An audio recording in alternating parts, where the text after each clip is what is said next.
that's another, I'm gonna be recording to the cloud, which normally I don't. So hopefully there won't be any issues because this is not my computer. Oh yeah, whole new Oh. setup. So we're recording. I hopefully I won't have a problem getting it. Yeah, you got a whole different setup, huh? Well, because I'm in a whole different home. I don't know whether I should blur my background or just leave this. I think it's fine. It looks That's fine cool. to me. Let Yeah. people think, let people know what's going on behind me sometimes. It's always blurred when I'm home. Yep. All right. So I guess we're ready to start going. All right, everybody good with the topics and everything? Topics are good. Yeah. Sound is yeah. good. Light is good. All right, cool. Who's starting with which topic? Well, I would think since you are a Golden State Warrior fan, do you want to start with the first one? Sure. Steph's injury. Sure. And then I guess I'll do the second one because I'm kind of on the Boston Celtics train ride right now. And then the last one, the rumors of Zach LaVine. I mean, that could just be. Kane, you want to do that one? Yeah, why not? It's fine. Yeah. Okay. Yeah, that's fine. Okay. And then knowing us, we're probably gonna come up with the fourth topic, because we always just go off a tangent. Well, yeah. All right. All right, just give me a minute. Hold on. I'm texting my instructor.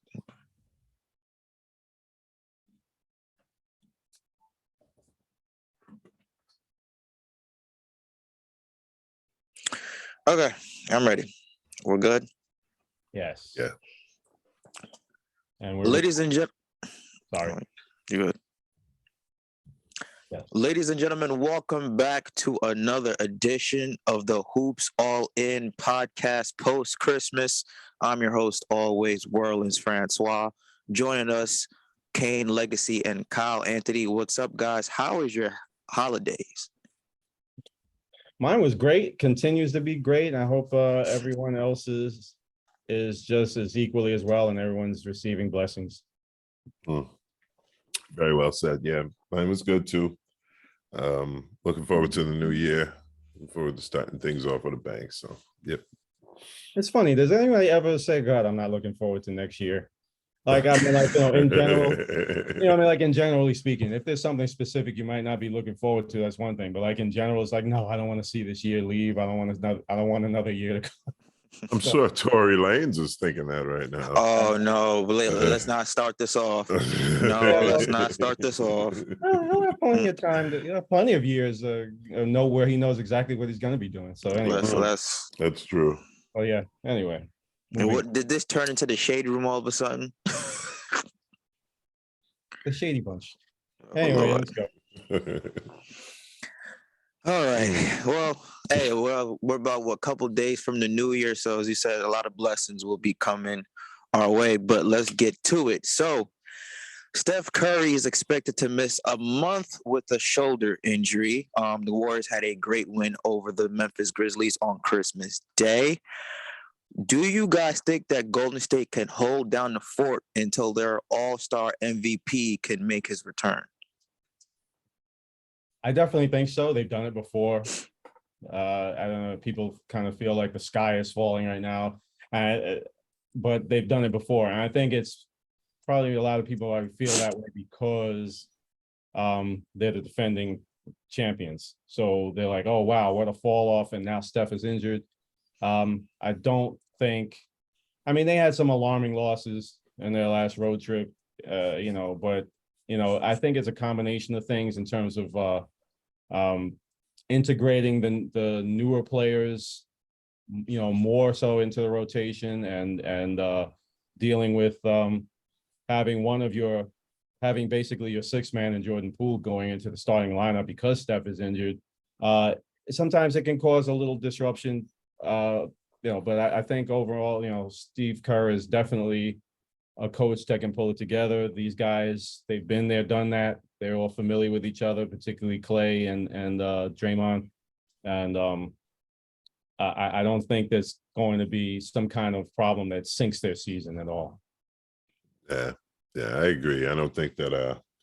I think they're a pretty complete team. I don't think they rely on solely Steph Curry to carry them across the finish line. Honestly, we can look back at other episodes, but I don't think I've ever felt that way, that they're reliant just on Steph Curry. You know, I'm looking forward to seeing what Poole does in the starting lineup. I think they're every year they're a threat, you know, and favorite. Honestly, they're still my favorites to win. Yeah, I think the Warriors should be fine now. You're looking at their schedule. They got the next, what, 1, 2, 3, 4, 5, a good amount, 6, 7 games at home. Yeah, they got the Warriors, 1, 2, 3, excuse me. Yes, 5, 6 games at home. So they're a really great home team. I think they only lost like 2 or 3 games at home. Now, if they were on the road, would be pause to cause, because they are a very terrible road team. They're 3-16 on the road. I mean, they lost to the Orlando Magic, for crying out loud, in blowout fashion one time. But seeing how Jordan Poole has played great in Steph's absence, in the long term, I don't want to get too ahead of myself, but we all know Jordan Poole, when Steph Curry retires, Jordan Poole is going to take that mantle. You've seen how these two were playing when, after Jordan Poole got that contract, he started off the season a little bit slow, didn't live up to that $50 million extension that he signed. Now all of a sudden, you know, Curry gets hurt. There's nobody to bring the ball up the court. You put Jordan Poole in that point guard / shooting guard role, and he's all of a sudden exploded. Like, I'm talking about, like, averaging 30, 21, 20 a night, then another 25 a night. So Warriors at home, I think that they'll be fine, and they have some pretty beatable opponents. I mean, they're facing, you know, the Hornets, then the Jazz, then the Trailblazers, who might be a toss-up game, and then they're home again for the Hawks, the Pistons, the Magic. You know, so those are pretty winnable games, depending on the timetable when Curry does come back, which is about like a month. He had his injury couple weeks ago, the 28th. We're looking at about a timetable return of January 16th, 19th-ish. If he does come back around that time, then they're on the road, and guess who they're facing? The Boston Celtics, the team that they beat in the finals last year, and they beat them earlier this season. So, as I mentioned, Warriors are a terrible road team, but holding down the fort with these upcoming home games. They got a good home stretch against winnable teams. I think that they should be fine, especially with Jordan Poole going berserk like he's been going. Yeah, sure. I mean, that's what they got. That they saw the value in him, you know, since they drafted him. Not only just last year, which is essentially his really, you know, his breakout year, so his breakout season, so to speak. But yeah, I mean, they see the value in him. He's earned it, and now he's got another chance to step up to another level, improve on that level as a starter, even if it's just temporarily speaking. I think what I was trying to point at, and I made a correction, not against the Magic. It was a close game when they got blown out, especially to the Pistons and the Nets, my Brooklyn Nets.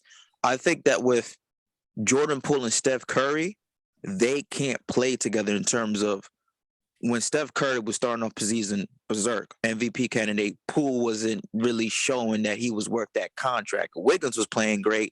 You know, Klay Thompson still getting himself back into shape. And as soon as Steph Curry goes down, then all of a sudden you see the emergence of Poole, the Jordan Poole that we saw in the finals last year. So as a Warriors fan, he's like, okay, we have Steph for another 2-3 years in his prime. If we have them both on the court, what do you do with Jordan Poole? Because we saw a sample size when Steph Curry and Poole are playing together. Poole doesn't play that great because it needs the ball in his hands to be effective. Maybe, you know, he's coming off the bench. He could be a great 6-man addition. I'm just talking about from a coaching standpoint with Steve Kerr. How is he going to be able to integrate Steph and Jordan Poole? Because we've seen Poole doesn't play great when Steph is on the floor with him. But when Steph is out, he looks like an MVP candidate. Yeah, I think that they'll work it out. Steph, Jordan, and Steve Kerr will work it out, because that's just part of the game. You know, you're gonna sometimes have to mix and match. Sometimes your bench is gonna have to be in the starting lineup, and you know, I think it's really just a matter of having a larger, not only a larger sample size of them playing together, but just also just more reps, more time where they would have to be on the court together. And frankly, it hasn't had to happen that often, especially since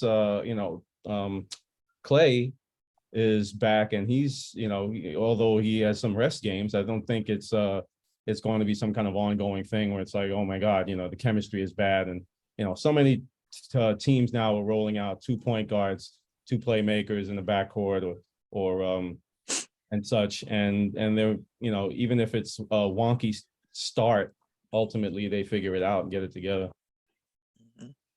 I agree. Just want to ask you that question since you are the Warriors fan on this show.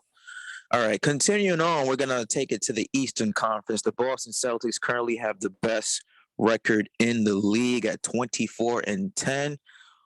Are the Boston Celtics right now the current favorites to win the NBA title over the field? I will go first with this subject because I am all of a sudden just starting to hop on the Boston Celtics train ride. At least you admit that you're a fair weather bandwagon fan. Well, no, okay. I'm not talking about like I'm a Boston Celtics. I've never said I was a Boston Celtics fan. We got to correct that, Kyle. I know you, but you are now. I'm glad you. But no, I'm not. But you could see a good team like, wow, these guys are playing fantastic. They have a legitimate shot to win the title. You are always a fan of who's winning, Wells. Not really. Hey, I'm still a fan. Don't bother. We can roll the tape on that, man. Okay, let's roll the tape because if you guys roll the tape, they're gonna see what do you guys talk about. If I see, hey, this team is good, they have a chance to win the title. That doesn't mean I'm a fan. That's being a realistic analyst. But you didn't just say that. You said you're on the train. Yeah, I'm on the train ride. So is there a difference between the train? It's a train, not a bandwagon. I'm on the train ride of them saying, hey, Boston has a legitimate shot to win the title this year, including that means that they are going to beat my Brooklyn Nets to get to the finals.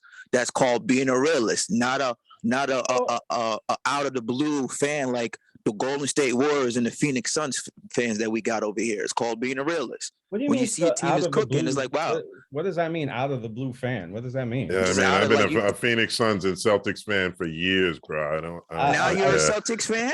What are you talking about? I've been in the Northeast in New England for how many years? When did you over a decade? You was a Celtics fan? The very last show we recorded, you have to start paying attention to these shows. No, did he say he was a Celtics fan? Before the season started, I was the one rooting for Blake Griffin. You guys were ragging on me over it. Oh my God. Well, exactly. But laugh at that. Yeah, of course, that's funny. What? But my point being is I've been a Celtics fan since they have Rick Pitino. I don't know what. Wells, I'm not gonna, hey, I don't know where your facts are coming from today, bro. I really don't, man. But to speak of, I've always said the Phoenix Suns are my number 1 team. Boston Celtics are my number 2 team. I got receipts on that one, bro. I don't do the bandwagon. Hold on, no, it's kind of funny that he said that when a year or two ago, Phoenix Suns had the best record in the West for the last 2 years, and I'm still a Phoenix Suns fan. I understand you're a Phoenix Suns fan, but where did Boston came from? Look back at these episodes. If you can't find me saying that every single time we talk about the predictions for the following season, then I don't know, man. You win another bet there, but I don't know.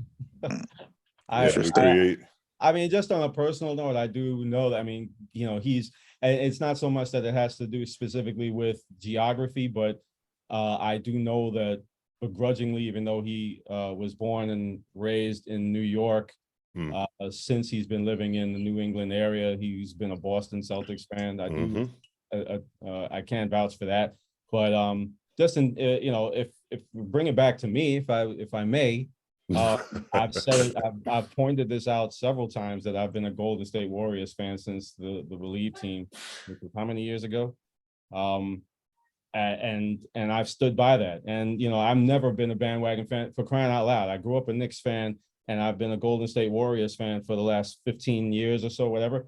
And they've both been through their really bad, really long droughts. So, a bandwagon all out of the blue fan is someone who looks at the standings and says, oh, I'm going to follow that. I'm going to root for that team this season. It's very easy to pick the team that's number 1 in the standings and say, Yeah, I'm jumping on that because they're favorites. And you know, in terms of your original question, yeah, I mean, if you got a game and a half lead above ahead of the team in the second spot, who were the Milwaukee Bucks, then statistically speaking, yeah, you're probably expected to contend and go deep and be the favorite at least out of the conference. But you know, that's easy. That's easy talk to just determine that or come to that conclusion just by looking at standings. You know, but I think comparing stats and likelihood versus comparing who you think is a bandwagon fan or suddenly rooting for a team that they never rooted for, that's two different topics.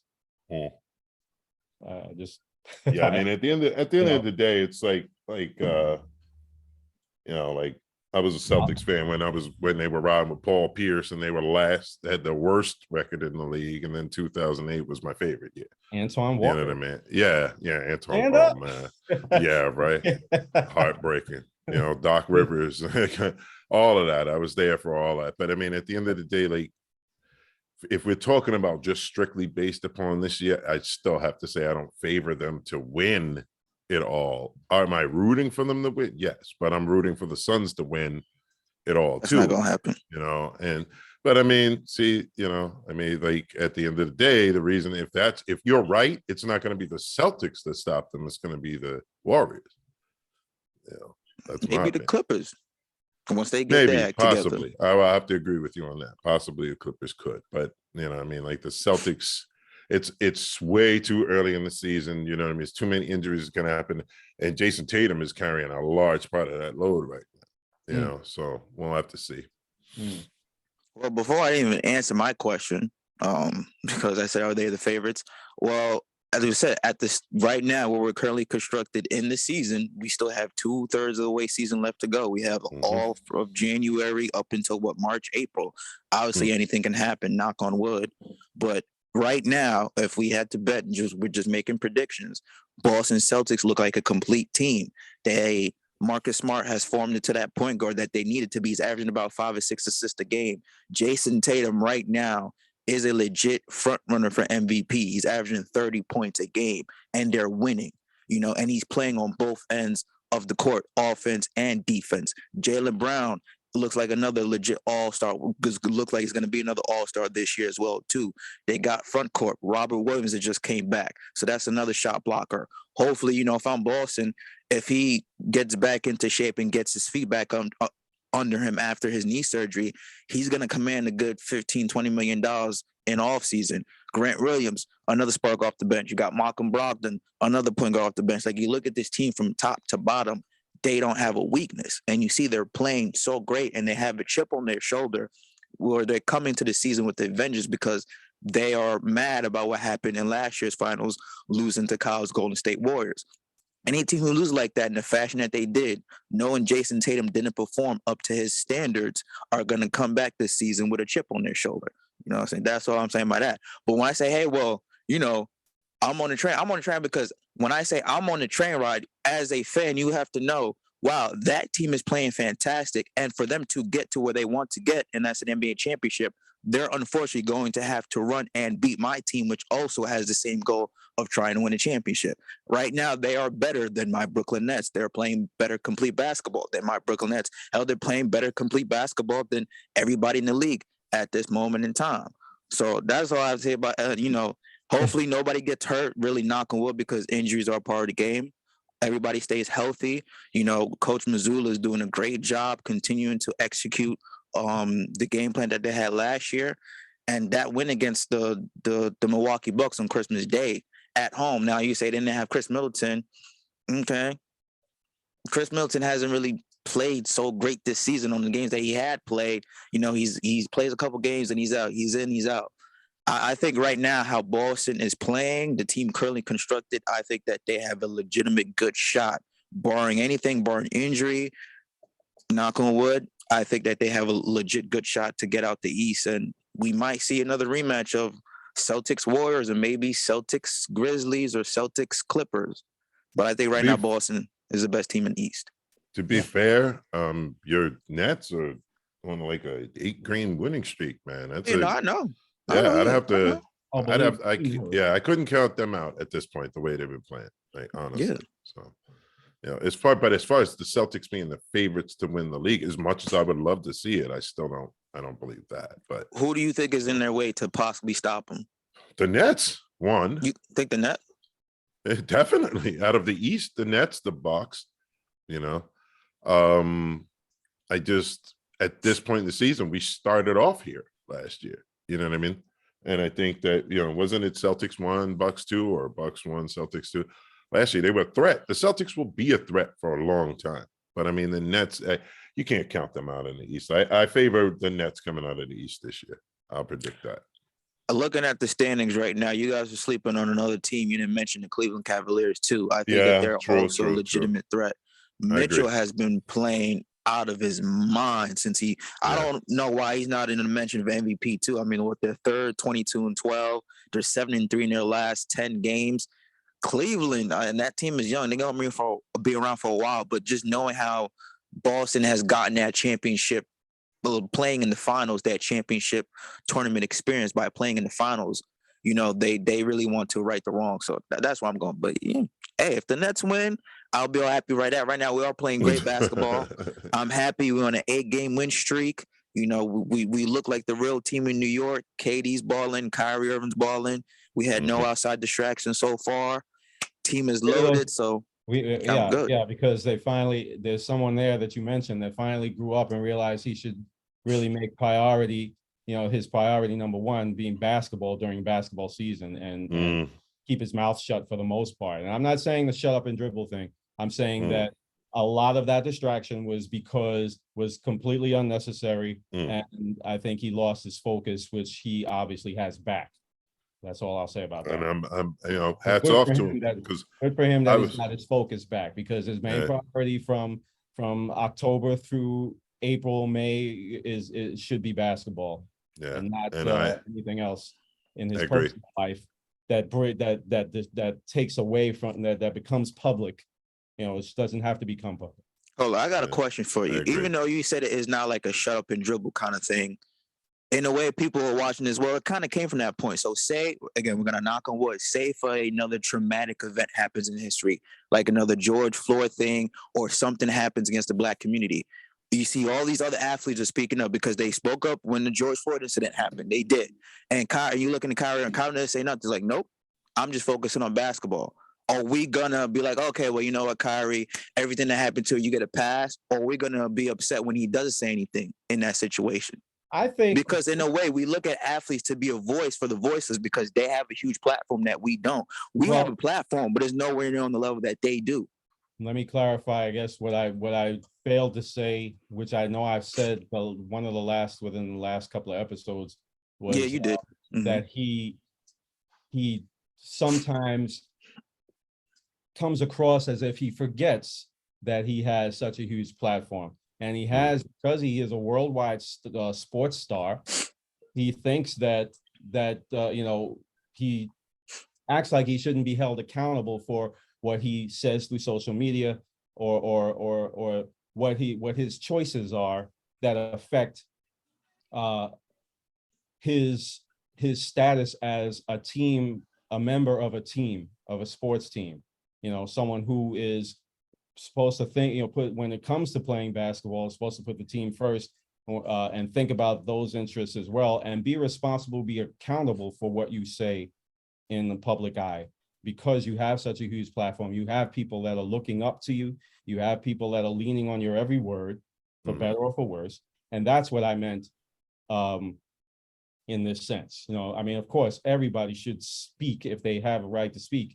And if they have a chance to speak, if they're passionate about something. But what I mean, when I'm coming from in this particular case, is you have to just understand that what you say is going to resonate, and don't be caught don't be blindsided by your own by the reactions to the words that you did not relay clearly or convey as clearly as you'd like to have. That's what I mean by that.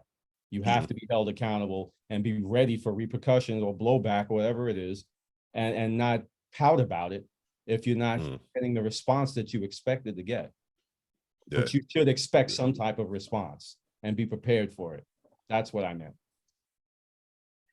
Clarification. I think also just being in that New York market, knowing that any and every word that you do say can be held against you, whether good or bad, because the media.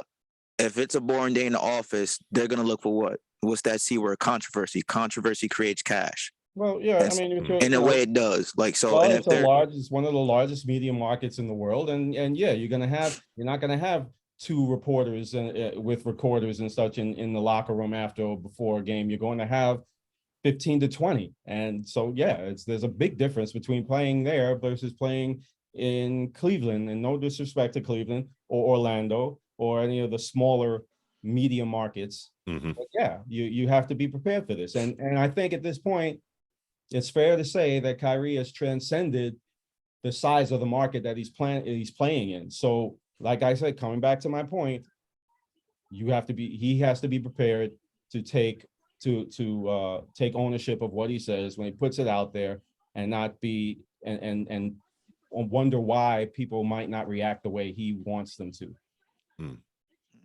I think, That's fair. and I agree with you. Like I said, when you have a public platform, you have to be careful what you said. But I also think that it could be a way where people only react in a negative way when he doesn't say things that they like to hear, they want to hear. Of course. Because like Kyrie, you have the voice of the voiceless. You should speak up for us. It's like no, like guess what? I got a family. I'm just a regular human being. I can't speak for everybody. I can only speak for myself. Now, if you want me to speak for you, cool. But you're gonna know if I say this, I'm gonna get backlash from this side. If I say this, I'm gonna get backlash from that side. That's just the case. So there is no right or wrong way to say certain things, because anything that you say, you can say the most purest thing in the world, like, "Hey, Merry Christmas, Happy Holidays. I hope you enjoy your time with your loved ones." Somebody's gonna find a way to take offense to that. Of So you course. can't please Of course. everybody. You can No, only and speak what you can say. That's one of the oldest things in the book. You can't please everyone. My point is, you don't have to speak this to please everyone. You have to speak and be and hold yourself accountable for what you say. Be responsible and own it. That's what I'm saying, because you're gonna have to be prepared for either way. Yeah. It's Understood. unfortunately become part of his brand at this point, because Yeah. when you talk about him, you talk about this stuff. Like Worlds, for example, like his channel in general, he speaks on a lot of socio political sort of topics. You know what I mean? It's part of the World's brand. You know what I mean? Whereas if I started saying certain things on my channel, people are like, what the hell's going on? So it's it's the branding. Like we have that in our heads about Kyrie now. I mean, I'm just glad to see that at least now basketball is becoming another priority within the brand. The stuff he says, he has the right to say whatever he wants to say. I just hated that it took so much away from basketball, Yeah. because he's an amazing player, Yeah. But I think that because he's focusing now on what he should be focusing on in this time of year, in this point in the season, which is basketball and his team and being the best teammate possible. Yeah. That's the right choice. And it is a contract year. Hint, hint. Yeah. No, that's Mhm. true. Like I said, hopefully it just keeps it that way. Focus on basketball. There's probably a reason why Kevin Durant has all these burners accounts, so he can say he really want to say. He's like, hey, I can't, because if I say it comes from KD, it's gonna be an issue. But he got these burners. Oh yeah. I'm sorry. And who knows? Maybe he's loaned a couple of to Kyrie. Hey, you They can all use have it. check marks, like $8 a month, right? Yeah, man, all it takes is $8 to get on Twitter and have blue certification verification. Get in there now, because there's a fire sale out here. Well, no, hold on. I heard they doing away with that though, because there was too much like fake accounts being. What like, did they expect, man? Yeah, I mean, I should have knew better. I think it was just like a trial, like let's see where this goes type of thing. And then when it went left, it was like, all right, we can't Yeah. continue with this. This time of year, I might be the CEO of Twitter. So, all it takes is a 57% vote saying, yeah, you should quit. Yeah. There might be a vacant seat there. Who knows? But So anyway, what's everybody's pick to win it all at this point, at this snapshot in time? to win it all? I mean, legit pick. I mean, we all know who we're fans of, but who do you think is going to win it all? Can we talk about who we don't want to win? No, just pick one team, Okay. because let's keep it positive. Okay. So, yeah. 'Cause I know there's a few. Who has a legit chance? it's not just coming out of your conference, after you face whoever you have to face and taking all these different things into account, that could happen. It's about, who you're going to face in the West, which you brought up Yeah. earlier, Kane. And I think when you look at it from that perspective, it just makes it a little harder for me because, you've got to cross-reference both conferences to Yeah. make that pick. So, I mean, to favor it overall, to win it all. You want to talk about Out of each conference, then. all right, well, just one point I want to make. When you talk about saying like, oh, Boston Celtics, like Worrell said, have a chip on their shoulder because of what happened in the finals last season, if there's anybody out of the West who's playing with chips on their shoulder, I would say there's two right off the bat, would be Denver and Phoenix. You know what I mean? Mhm. They both have something to prove, Denver especially, because, the last few seasons, they kind of almost, dare I say, regressed for a little bit, but they're a powerhouse right now. And that's with the majority of their games playing without Murray. So I think I think they've got a really good shot. As long as Chris Paul stays healthy, I think Phoenix has a good shot of going deep. I'm sorry, I can't call it.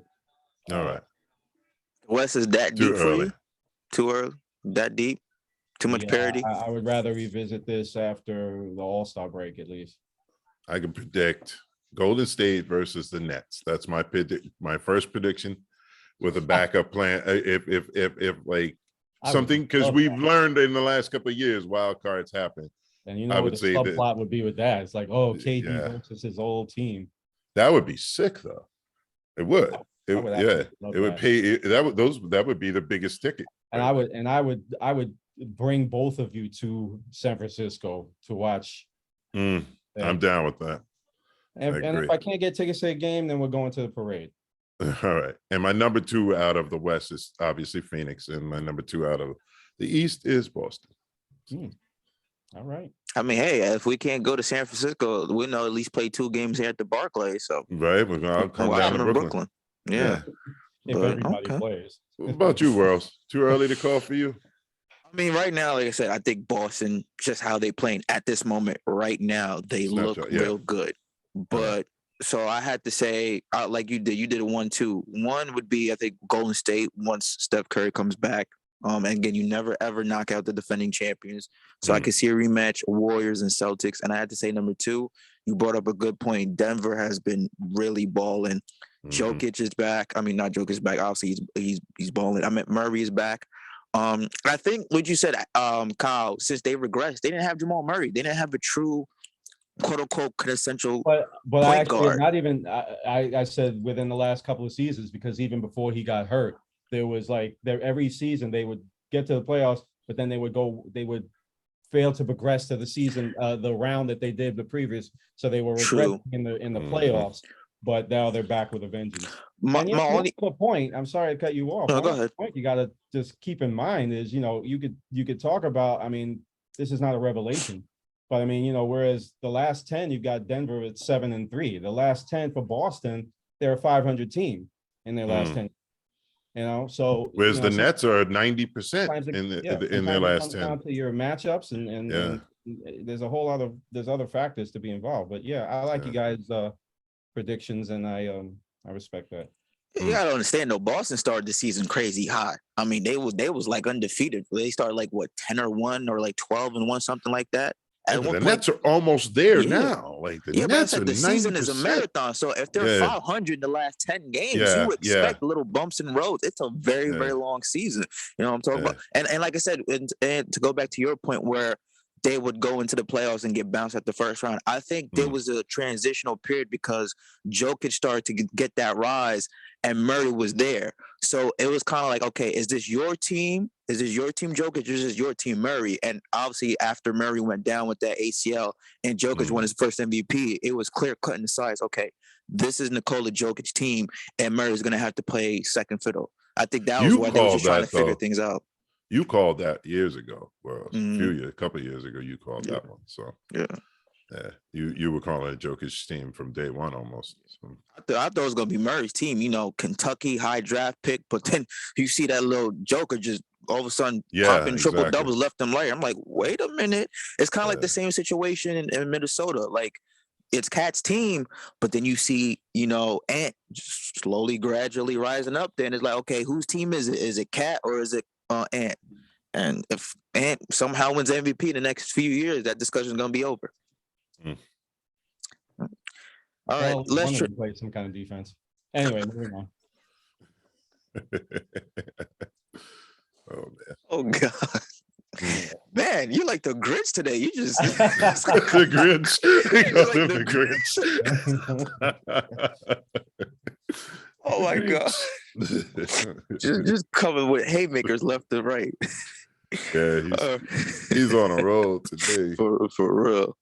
All right, transition now, staying in the Eastern Conference. There's been some rumors and reports that Zach LaVine and the Bulls aren't quite seeing eye to eye. Zach LaVine was recently benched by Coach Billy Donovan a few games back after Zach LaVine shot like 2 of 15 from the field, which is just awful. And so now there's been some reports and rumors and a lot of people talking on the internet saying, is it time for the Chicago Bulls to maybe blow it up? You know, Zach, what's his name? Lonzo Ball is all of a sudden looks like he's gonna be out the whole year with the knee injury, you know, and the Bulls just don't seem to be clicking it. They're right now 11th in the Eastern Conference, 14-8 at this time of this recording. So do you guys think, is it time for the Bulls to blow this up? Is it time for Zach LaVine to seek a trade, or should they just stand pat and see what happens next year when they get all the horses back? You know how I feel about like player driven trades. Like, you know what I mean? I don't think we should submit to that, but I think I'd have to make an exception here. Like the Bulls, I think it's time for them to look into a trade. Like they're like the bad news bears, you know, like it's just not working for them.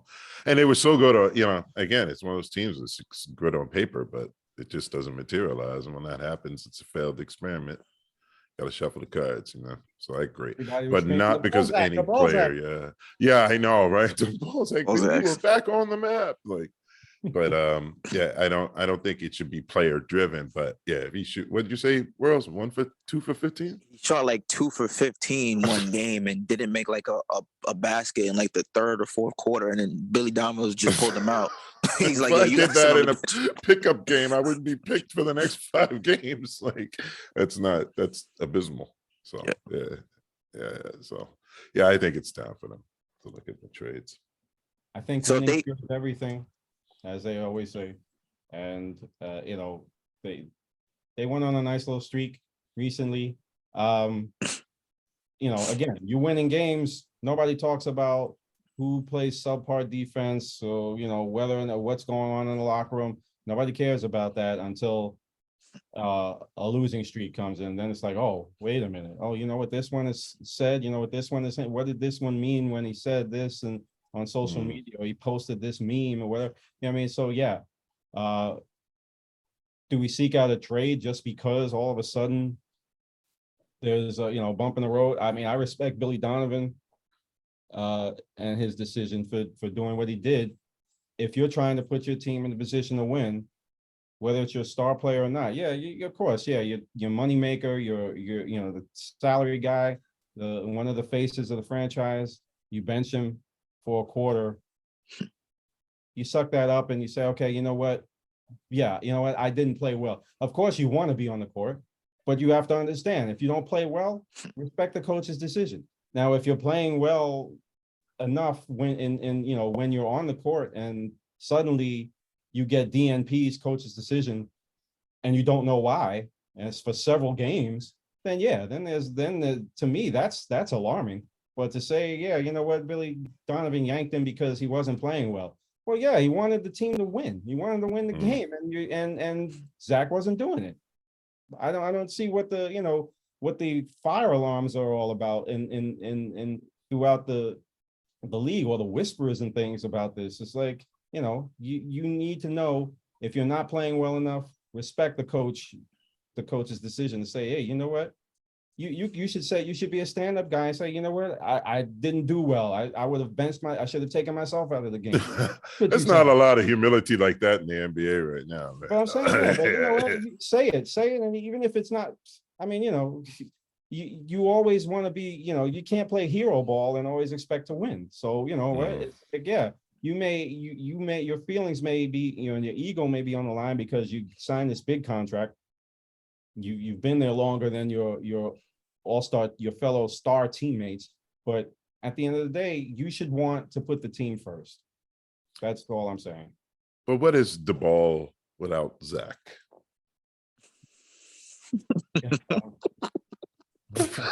Well, right now, well, yeah, well, I got no comeback for that. I tried for a second. But Yeah, not gonna just stutter. we'll edit one in later. Right now, all we got is duh. Duh. Oh, yeah, got a ball. What was that?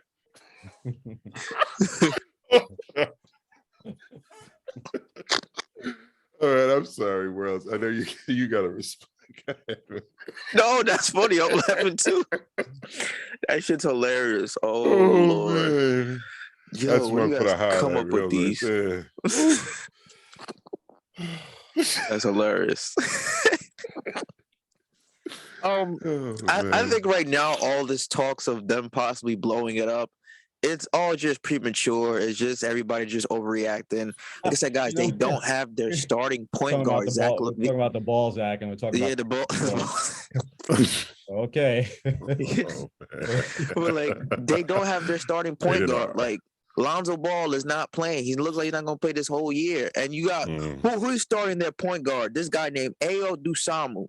He's not even averaging over 3 assists a game. So they have no true quintessential traditional point guard who can create the offense. And then who you gonna have to create the offense? Zach LaVine and DeMar DeRozan. Both of those guys are scorers. They're not gonna distribute the basketball and set the offense. Those you put the basketball in their hands, they're gonna get you buckets. That's it. So it's like everybody's like, oh, it's time for them to blow it up. Man, shut up. Okay. Stop it. Wait until Zach LaVine, not Zach LaVine, Lonzo Ball comes back next year. All right. They still need to add a few more pieces. Nikola, I believe his name is Vucevic. He's had games where he's played great, and then other games where he's just piss poor. He hasn't been that consistent big man who could get you 20 and 10 like he was in Orlando. I think wait till next year. Lonzo comes back. Maybe if they try to trade, Vucevic and get another consistent, big man, then they might just be another 5-6 playoff seed. But right now, especially you got a point guard. He's averaging 2.8 assists a game, barely over 10 points a game. I think the ball boy does more than that. Yeah, like what? This man. So you gotta wonder why Kobe White isn't in that position then. He was there longer than Ayo, so I think they kind of view more Kobe White as a distributor, not a distributor, maybe as a scorer as well too. Because Kobe White right now, I'm looking at his stats. He's even worse. He's averaging 1.8 assists a game. Oh God! Well, there we go. Yeah, I can do that. So it's like when Lonzo Ball was there, they had somebody who could create an offense and get the sets going. Now Lonzo Ball's not there. It's like, all right, hey, I'm open. Pass me the ball. No, okay. So I mean, it's just that when even with all three of them, it's like we never talked, at least on this channel. I don't remember we us talking about Chicago being a legitimate threat to win it all, but they have 3 all-stars. So that's the only reason why I would say, yeah, at least think about, you know what I mean? Like what options you might have out there while you guys got these guys on the contract and you can move them for something, Yeah, you wait too long, Because especially too, you got DeMar DeRozan. He's 32. He's averaging almost 27 points a game. He's got to be untouchable. Like since he's got there, last year he was an MVP candidate. Yeah, like he's been balling since he put on that red and black uniform. So you can't trade DeMar. If you're gonna trade Zach LaVine, to who? You just gave him that massive extension all season. He will 5 years, 200 million plus. Who's gonna take on that contract? Especially you see how he's been playing up and down lately. Why aren't they? What is Chicago's issue then? Like, I think, like I just mentioned, I think it's just they don't have a true point guard to get the offense going. Because sometimes Ayo Dosunmu guy's not cutting it, and if you put the ball in DeMar DeRozan and Zach LaVine's hands, they just don't really set up an offense like that. Like, yeah, they're ball players, but they're just pure scorers. Mm. You know, and also the Bulls don't play no defense. They gave up 150 points to the Minnesota Timberwolves. Are you like fucking kidding me? 150? Maybe they could get Westbrook. Oh, no, that's no. Let's not. No. there was that trade. Oh, you see some of that trade? It was like, hey, we're gonna trade you DeMar DeRozan and Vucevic. They're two best players for Russell For Westbrook. Westbrook. I said definitely a Lakers guy had to make that shit. Man. Ain't no way in hell they're gonna do that trade. Oh man, I hear he's big in the Midwest. Yeah. Oh god. Oh man, That's I agree with hilarious. you. I'm I so agree tired of with talking you, about Rob. Russell Westbrook. No matter what happens, it's always Russell. He always comes He's back. playing. Hey, he's playing great this season. He's been playing good. Yeah, well, that's Give him just coming off props. the bench. And I guess at this point, if somebody has to play well on the Lakers. Yeah. Ooh. Mm. Mm. Mm. You know what I would say to that too, and this is just my 2 cents in it. I think that people can't play with LeBron James, and here's why. Every player that the Lakers have traded to help make the team better in favor of LeBron has not worked out. Mm. Has not worked out. They brought back Rondo. He's out the league. You brought back Dwight Howard 2 times. He's out the league. You know, Anthony Davis, when he first got there, he was great. Now all of a sudden he can't stay on the field, on the court. He's like made of glass. He's out the league. Anthony Davis didn't have, or not out the league, but if he doesn't keep playing, it looks like he's going to be out the league sooner than later. But Anthony Davis never had that issue of him being healthy that he had when he was in New Orleans. In New Orleans, he was the dominant 25-12 guy. As soon as he got with the Lakers after he won the championship, it's like this guy can't stay on the court, you know? And then who else that they brought in? Russell Westbrook, MVP candidate, balling in OKC, was doing great in Houston. As soon as he got to the Lakers, all of a sudden we like criticize him left and right. He comes off the bench, not playing with LeBron James. Now he's playing decently. It's like the Lakers are bringing in all these players. They had the most roster turnover in the last 3-4 years. LeBron James been there, and it's like all these players that they brought to play with them, they either out the league or they last string team just barely making it to stay in the league. And it's like, is LeBron the problem? Mm. That's an interesting. Is Yeah, LeBron that's a James good the point of view. problem? Because every decent player that he said, hey, go get me a shooter, we got you a shooter, hasn't worked out. KCP right now is doing great in Denver. He was on the Lakers. He was an issue. Mm. JaVale McGee, even though he's not really playing much for Dallas, but when he was on the Phoenix Suns, he was a great defender and rebounder.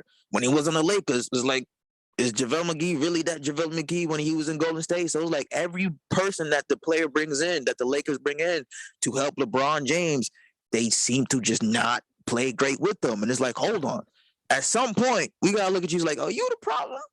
What a waste, man. I mean, JaVale McGee, he should be a son for the rest of his career. 'Cause career. It's great Yeah. out there, But no, I never thought of it that way. Yeah, like LeBron is Kyle like, Kuzma. am I the drama? Kyle Kuzma, they traded him after they won the championship. And look, he's playing fantastic with Mhm. Washington. Now they want to bring him back. It's like, hold on. No, don't had me ruin his there. career. Yeah. Brandon Ingram, all-star last year. When he was on the Lakers, like we got it. Obviously, you had to trade something to get AD, but all these guys who have left the Lakers, most of them have started to play great. And it's like, no, hey, we want you back. Like, no, I can't play with LeBron because if I would go play with him, my career's gonna go. Maybe I'm not even gonna make the playoffs. just a thought. And you know how much I love LeBron, but it's like, yo, it's been a pattern now for quite some time. I haven't even thought about that. I don't know why. Mm. Maybe LeBron might be the problem. Ooh. Wow. Sorry, King. Ooh. Wow. Well, there you go. Hey, to be determined on next episode of Hoops All In. Right. Ending it on a cliffhanger. Yeah, we need, yeah. Dun, dun, dun, dun. Wow. All right. Yeah, I never thought about that. I Mhm. really didn't. Just a thought. Just a thought. But yeah, all right, guys, that is it for this episode of Hoops All In. As we always wanted to say, happy holidays, Merry Christmas, and happy upcoming New Year's. We hope 2023 is full of blessings for everybody who's watching the show and a fan of the show. As always, Hoops All In is executive produced by Rain Multimedia, our sponsored Exceptional Life Fitness. You can follow them on the social media platforms right there. You can tell the @ name will be down on the screen below. As always, I'm Orleans Francois, Kyle Anthony, Kane Legacy. We will catch you guys next time on another edition of Hoops All In. And to check out more Hoops All In content, go to rainmultimedia.com. All the stuff is on the website. Till next time, everybody. Heading into the new year 2023, more blessings coming our way. Peace. Peace. God bless. Talk to you soon.